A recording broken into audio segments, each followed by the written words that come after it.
और अब देखते हैं 20 मिनट 20 खबर।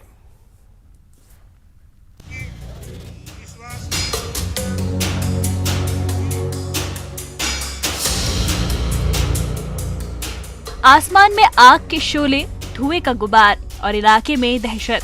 ये भीषण हादसा मध्य प्रदेश में शाजापुर में काला पीपल थाना क्षेत्र के मोहम्मद मचनाई गांव में हुआ। गगनचुंबी आग की लपटों को देखकर लोग दहशत में आ गए।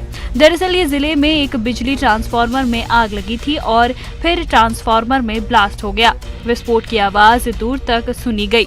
भयंकर विस्फोट के बाद लोग विचलित हो गए कि आखिर हुआ क्या। कुछ देर बाद जब आग शांत हुई, ट्रांसफार्मर पूरी तरह से जलकर खाक हो गया था। बताया जा रहा है कि ट्रांसफार्मर पर ओवरलोड होने की वजह से यह हादसा हुआ। गांव में बिजली सप्लाई पर भी असर हुआ। फिलहाल बिजली विभाग की टीम इसे दुरुस्त करने में जुटी है। साथ ही मामले की जांच भी की जा रही है।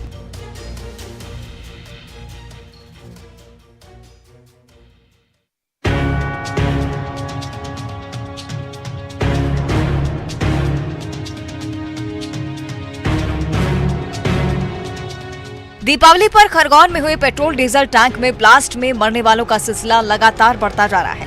ब्लास्ट में झुलसे अब तक 16 लोगों ने एक एक कर दम तोड़ दिया है। हादसे में 23 ग्रामीण चपेट में आए थे, जिनमें से 17 को इंदौर अस्पताल रेफर किया गया था। इंदौर एमवाई में अब भी 2 घायलों का इलाज चल रहा है। 26 अक्टूबर को हुए हादसे के बाद अस्पताल के बर्न यूनिट में जहां झुलसे हुए लोग एडमिट थे, जहां उनकी चीखें चित्कारें सुनाई देती थी, अब वहां सन्नाटा है। हादसे में 2 मासूम बच्चियों सहित 3 लोग अलग अलग यूनिट में एडमिट हैं। दुखद पहलू ये कि दोनों मासूम को अभी तक ये नहीं बताया गया है कि उनकी मां सहित कई रिश्तेदार अब इस दुनिया में नहीं है। वो बार बार मां और परिवार को खोज रही हैं।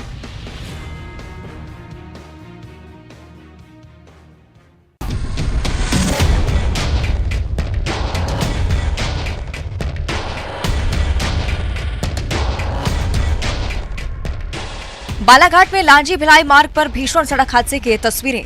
सड़क पर किसी सामान की तरह बिखरी लाशें और धधकती मोटरसाइकिल। तस्वीरें देखकर रूहें सिहर उठती हैं। हादसे में एक व्यक्ति की मौके पर ही मौत हो गई, जबकि 3 जख्मी हो गए। जब लांजी निवासी शिवा बाकरे नाम का युवक अपने रिश्तेदार दुर्पता बाई एवं राजेश्वर घोरमारे पति पत्नी को ग्राम गोरे छोड़ने जा रहा था। कालीमाटी के पास दूसरी ओर से बहिला निवासी अमान खान उम्र 47 वर्ष अपनी बाइक से लांजी से किराना सामान लेकर बहिला की ओर जा रहे थे। तभी दोनों बाइकों की टक्कर हो गई। हादसे के बाद अमान खान की बाइक में आग लग गई और अमान की घटनास्थल पर ही मौत हो गई। घायलों का अस्पताल में इलाज जारी है।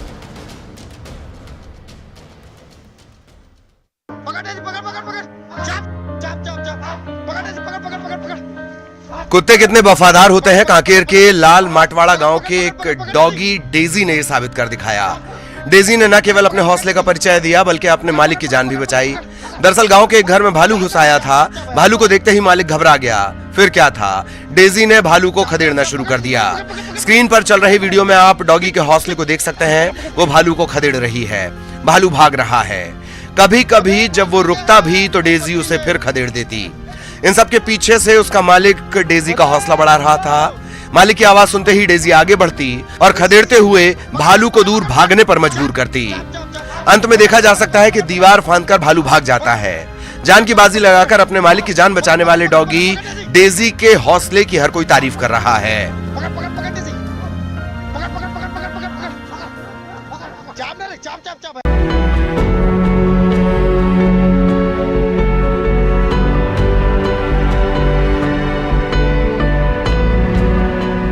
छत्तीसगढ़ में भिलाई जिले में मैत्री बाग चिड़ियाघर में सिंघम नाम के 2 महीने के सफेद बाघ को केज से बाहर छोड़ दिया गया। रोमा नाम की बाघिन और सुल्ताना नाम के बाघ ने सिंघम को जन्म दिया था। शावक को किसी तरह से कोई परेशानी न हो, इसलिए 2 महीने तक विशेष ध्यान रखा गया, लेकिन अब उसे खुले बाड़े में छोड़ दिया गया है। कोविड महामारी के कारण बाघों के बीच प्रजनन रोक दिया गया था। कुछ महीने पहले एक बाघ और बाघिन को एक साथ लाया गया था, जिसके बाद सितंबर में सिंघम का जन्म हुआ। सिंघम पूरी तरह से स्वस्थ है।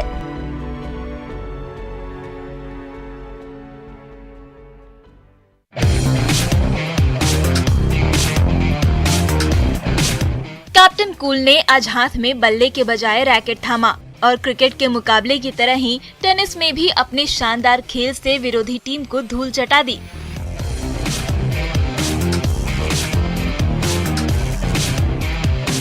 दरअसल धोनी ने JSCA स्टेडियम में आयोजित झारखंड टेनिस चैंपियनशिप में हिस्सा लिया और पहले ही मैच में 9-0 से शानदार जीत हासिल कर ली।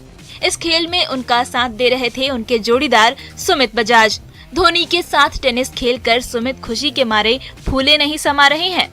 हमारे साथ सुमित बजाज हैं। सुमित, आज क्रिकेट के मैदान में अपने हेलीकॉप्टर शॉट से फैंस का दिल जीतने के बाद माही जब टेनिस के मैदान में उतरे तो उनके फैंस भी उन्हें देखने उनके पीछे पीछे चले आए। जी हाँ, आज JSCA स्टेडियम में लोग टेनिस का मैच देखने के लिए नहीं बल्कि धोनी को टेनिस खेलते हुए देखने के लिए पहुंचे थे। मैच के बाद धोनी के जोड़ीदार सुमित बजाज ने न्यूज 18 से बातचीत में कहा कि धोनी का गेम बहुत ही कैलकुलेटिव है और जिस तरह वो शांत दिमाग से क्रिकेट खेलते थे उसी तरह शांत दिमाग से टेनिस भी खेलते हैं।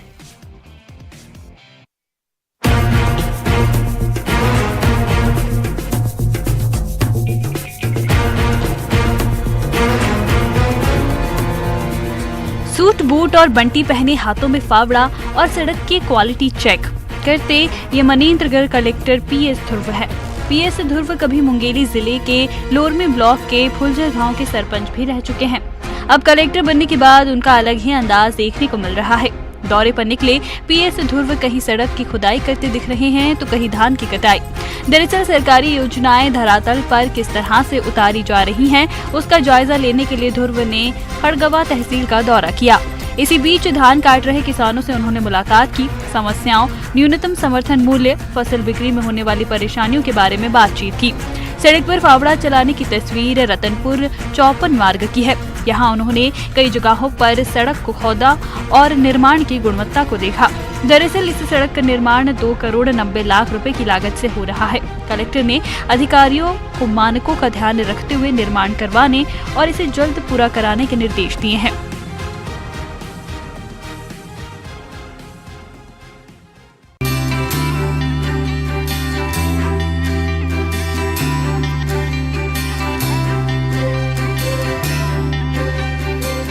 लोकतंत्र में एक वोट की ताकत क्या है, इसे बताने के लिए निर्वाचन आयोग की तरफ से राजधानी रायपुर में साइकिल रैली का आयोजन किया गया। छोड़ो अपने सारे काम, पहले चलो करें मतदान। वोट डालने जाना है, अपना फर्ज निभाना है। भय और डर से मुक्त होकर मतदान करें, जैसे संदेश के साथ ये रैली निकाली गई। रैली के जरिए मतदाता सूची में योग्य उम्मीदवारों का नाम जोड़ने की भी अपील की गई। रैली शहर के तेली बांधा तालाब से घड़ी चौक तक की गई और फिर वापस तेली बांधा तालाब तक वापस लौटी। इसमें निर्वाचन अधिकारी के साथ बड़ी संख्या में युवाओं ने भाग लिया।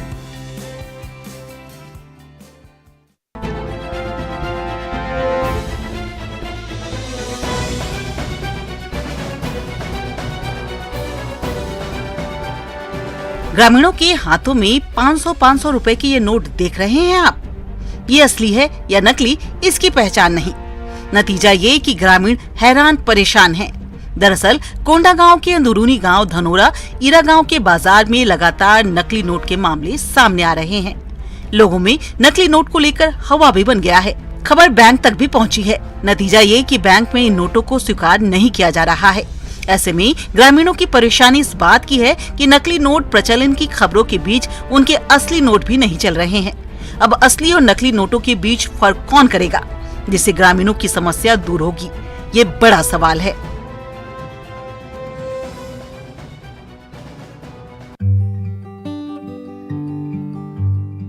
जम्मू कश्मीर के पुंछ जिले की ये तस्वीरें। इलाके में लगातार बर्फबारी हो रही है।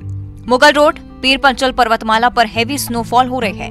इसके चलते बुफलियाज से आगे शोपियां और कश्मीर के लिए वाहनों का परिचालन रोक दिया गया है। मौसम विभाग के मुताबिक पश्चिम विक्षोभ के असर से देश के कई राज्यों में आजकल हल्की वर्षा के आसार हैं।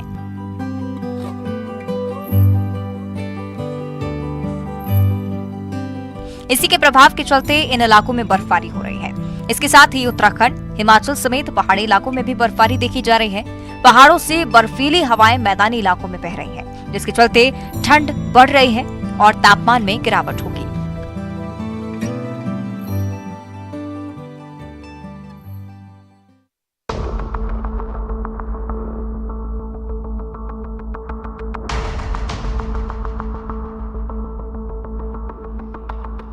जम्मू कश्मीर लद्दाख के इलाकों में बर्फबारी लगातार जारी है।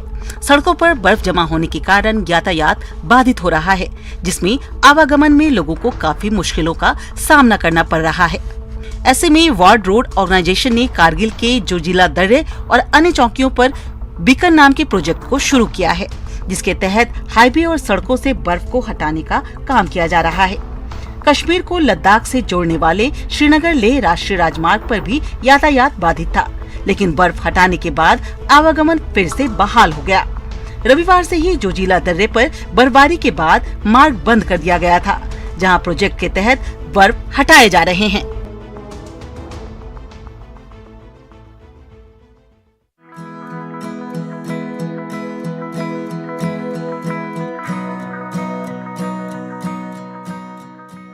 छत्तीसगढ़िया लोकगीतों में ददरिया काफी लोकप्रिय माना जाता है। खासतौर पर धान कटाई के दौरान महिलाएं इसे समूह में गाती हैं।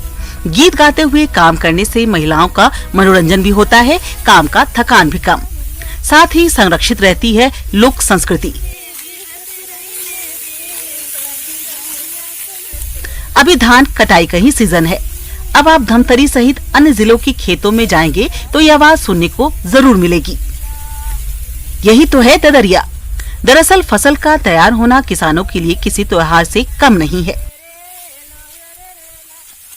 महीनों की मेहनत जब फसल के रूप में घर आती है तो खुशी दोगुनी हो जाती है। इतना ही नहीं, महिलाएं धान की बाली की गुच्छे को पिरोकर घर के आंगन में लगाती हैं, जिसे चिड़िया चुगती है। कुल मिलाकर पर्यावरण और संस्कृति को सहेजने में ददरिया का अहम रोल है।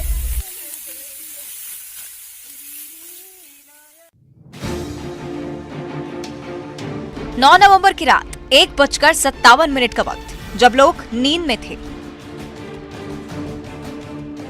तो पड़ोसी देश नेपाल में धरती हिल उठी। भूकंप की तीव्रता सिस्मोग्राफ पर 6.3 मापी गई। हादसे में नेपाल के दोती जिले में घर गिरने से 6 लोगों की जान चली गई। काफी जानमाल का नुकसान हुआ है। नेपाल के प्रधानमंत्री ने हादसे पर दुख जताया है। मलबे से लोगों को रेस्क्यू करते नेपाल आर्मी की तस्वीरें आप स्क्रीन पर देख रहे हैं।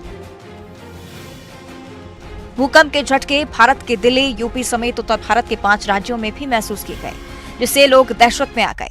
रात का वक्त होने के कारण अधिकांश लोगों को भूकंप का पता नहीं चला। नेशनल सेंटर फॉर सिस्मोलॉजी के अनुसार नेपाल में भूकंप 9 नवंबर रात 1:57 पर आया। एपिसेंटर नेपाल के मणिपुर में जमीन से 10 किलोमीटर नीचे था।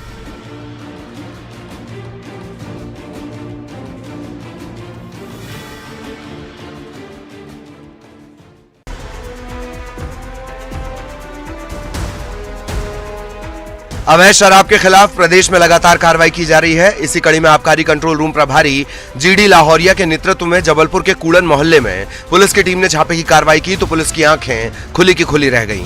पूरी सड़क केन से ढकी हुई है। बड़े बड़े ड्रम जिसमें शराब को स्टोर किया जाता था, ये सब एक मकान से जब्त किया गया, जहां अवैध शराब फैक्ट्री चलाई जा रही थी। पुलिस ने शराब बनाने के सामान समेत बड़ी मात्रा में शराब जब्त की है।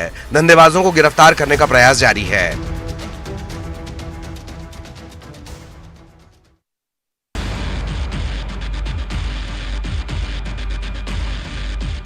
सामने बाइक पर एक युवक बैठा है, तभी सामने से एक और बाइक आती है। इस पर 2 युवक सवार हैं। एक के हाथ में लाठी है। बाइक से उतरते ही दूसरी बाइक पर बैठे युवक पर वो हमला कर देता है। कई लाठियां खाने के बाद युवक बाइक को छोड़कर मौके से भाग जाता है। इधर सनकी की सनक यहीं कम नहीं होती। वो बाइक में तोड़फोड़ करता है, फिर मौके से फरार हो जाता है। ये पूरी घटना सीसीटीवी में कैद हुई है। मामला ग्वालियर जिले के डबरा का बताया जा रहा है, जहां पुरानी रंजिश को लेकर ये मारपीट की बात सामने आई है। जिस युवक पर हमला हुआ उसका नाम अयूब खान है, जबकि पिटाई करने का आरोप हनीफ खान और नाजुल खान पर लगा है। मामला जानकारी में आने के बाद पुलिस ने मामला दर्ज कर लिया है। दोनों आरोपियों के खिलाफ रिपोर्ट दर्ज कर पड़ताल शुरू कर दी गई है।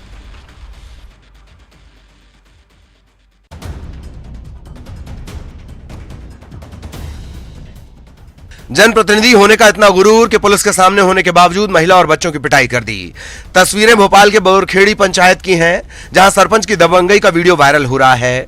तस्वीरों में आप देख सकते हैं कि कुछ लोग जमा हैं, तभी एक शख्स आकर फावड़ा उठा लेता है, फिर उसी से हमला करने की कोशिश करता है। पुलिसकर्मी बीच बचाव करते नजर आ रहे हैं। दरअसल नाली बनाने को लेकर घर की दीवार तोड़ने के बाद दो परिवारों के बीच विवाद हो गया। मामले को चुनावी रंजिश से जुड़ा बताया जा रहा है। विवाद की सूचना पर पुलिस मौके पर पहुंची तो लेकिन दबंगों को इसका तनिक भी ख्याल नहीं रहा और पुलिस की मौजूदगी में ही महिलाओं और बच्चों के साथ मारपीट की गई।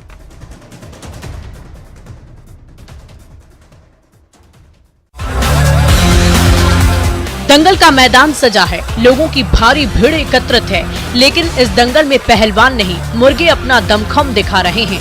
एक दूसरे को मात देने के लिए पूरा जोर लगा रहे हैं और लोग भी मुर्गों को चीयर अप करते नजर आ रहे हैं। इस खेल में बाजी भी लगती है। 5,000 से लेकर 10,000 तक लोग बाजी लगाते हैं और इस खेल का आनंद उठाते हैं। मुर्गे की ये लड़ाई झारखंड की संस्कृति का एक रंग है। दरअसल झारखंड के ग्रामीण इलाके में सोहराय पर्व की धूम है और इस पर्व में आकर्षण का केंद्र बना रहता है मुर्गी की लड़ाई। जब तक इस लड़ाई में किसी एक मुर्गे की मौत नहीं हो जाती तब तक ये खेल चलता रहता है। मनोरंजन के इस खेल में पैसों की बाजी लगती है, जिसमें 1000 से लेकर लाखों रुपए दांव पर लगते हैं। इस खेल को झारखंड की संस्कृति से जोड़कर देखा जाता है। सोहराय पर्व से शुरू होकर 26 जनवरी तक इस तरह के मुर्गा पाड़ा का आयोजन ग्रामीण इलाके के विभिन्न गाँव में किया जाता है।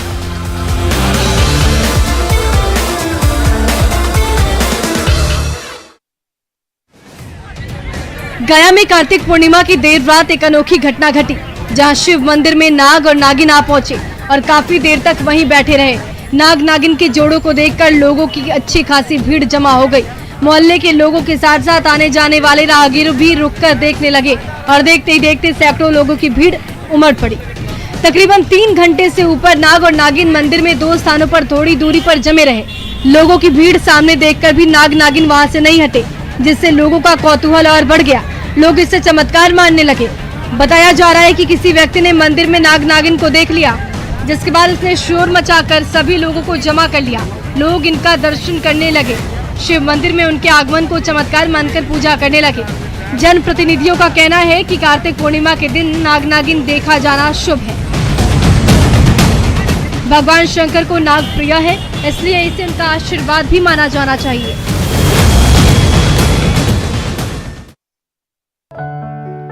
झुंझुनू के पिलानी में इन दिनों दुनिया भर के कलाकारों की साधना का संगम देखने को मिल रहा है। दरअसल पिलानी के बिरला बालिका विद्यापीठ में अंतर्राष्ट्रीय आर्ट मीट चल रहा है, जिसमें दुनिया के कई देशों के कलाकार हिस्सा ले रहे हैं और अपनी कला से बच्चों को प्रेरित कर रहे हैं। इस 7वीं अंतर्राष्ट्रीय आर्ट मीट में कलाकारों ने पेंटिंग में लैंडस्केप मेथड, कोलोज मिक्स मीडिया, रंगों के समूह का समायोजन और रंगों से अनेक प्रकार के टेक्सचर बनाने की कला बताई गई। इस अंतर्राष्ट्रीय कार्यशाला में Serbia, France, Lebanon, Lithuania, Romania और थाईलैंड के कलाकार पधारे हैं, जो पेंटिंग के विविध आयामों से छात्राओं को रूबरू करा रहे हैं। रोमानिया के क्लाउडिया की आर्टिस्ट लेजर ने बताया कि आयोजन स्टूडेंट्स के लिए बेहतर अवसर है। इसके जरिए स्टूडेंट्स दुनिया भर के अलग अलग हिस्सों की कला संस्कृति से रूबरू होंगे। Wonderful program, and it's a great chance for the children to see different approaches to art from different parts of the world. अंतर्राष्ट्रीय पर्यटन स्थल राजगीर में ठंड का मौसम आते ही पर्यटकों की भारी भीड़ देखी जा रही है और पर्यटक अब दर्शनीय स्थल के दीदार करने के लिए राजगीर पहुंचने लगे हैं। भारी संख्या में पर्यटक विश्व शांति स्तूप पर भगवान बुद्ध की दर्शन करने के लिए राजगीर पहुंचे हैं और देखते ही देखते पर्यटकों की लंबी कतार लग गई है। पटना से 100 किलोमीटर दक्षिण पूर्व में पहाड़ियों और घनी जंगलों के बीच बसा राजगीर न केवल एक प्रसिद्ध धार्मिक तीर्थ स्थल है, बल्कि सुंदर हेल्थ रिसोर्ट के रूप में भी जाना जाता है। राजगीर ऐसा शहर है जो अपने खूबसूरत नजारों से घिरा हुआ है और बौद्ध धर्म और जैन धर्म दोनों के साथ आध्यात्मिकता और इतिहास से जीवंत दिखाई देता है। हरी भरी घाटी में और चट्टानी पहाड़ियों से घिरा राजगीर घने जंगलों, रहस्यमयी गुफाओं और झरनों के बीच प्राकृतिक शांति वाला एक आध्यात्मिक शहर है।